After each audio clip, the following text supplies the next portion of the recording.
Mga kaibigan, kapatid, meron lang akong ilang bagay na nais i-share sa inyo. Di ba nangarap ka mga idolo na nais mo maging isang content creator, di ba? Kung oo, kaibigan, makinig ka. Kasi magbibigay ako ng ilang advice para ihanda ang sarili mo sa pagpasok mo sa mundo ng pagiging content creator. Alam mo kasi kapatid, lahat ng tao, lahat ng klase ng tao nandito sa social media. Maraming toxic, maraming mas magaling sa'yo, kuno, at hindi yan papayag na basta ka na lang aangat sa buhay. Ang masama pa nga rito yung malalapit pa sa'yo. Dili kaya yung mga kamag-anak mo mismo ang magda-down sa'yo. Kaya ito lang mapapayo ko sa inyo mga idolo. Unang-una mga idolo, huwag mong pansinin yung mga tao dyan na nasa comment section na yan na walang ibang ginawa, hindi hamakin ang pagkatao mo. Kasi ang dami mong makababasa dyan sa comment section mga idolo. Hindi lahat goods.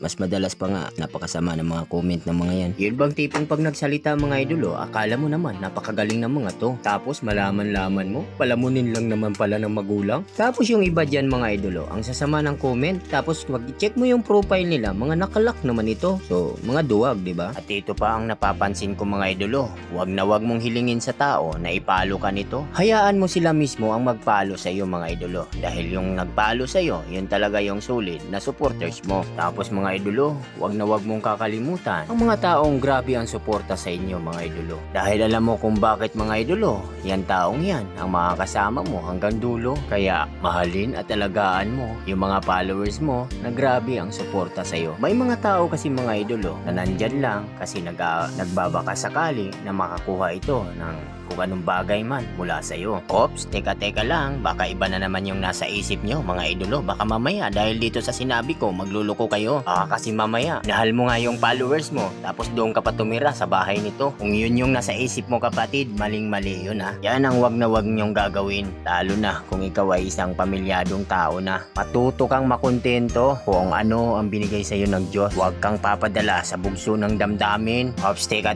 real talk lang tayo rito ha. Wala akong pinapatamaan dito. Pero kung isa ka sa tinamaan, idolo, ay problema mo na yon. Ayun, kung nagustuhan mo itong mga pinagsasabi ko rito mga idolo, mangyaring pakipalo na lang ako para naman close na tayo idolo.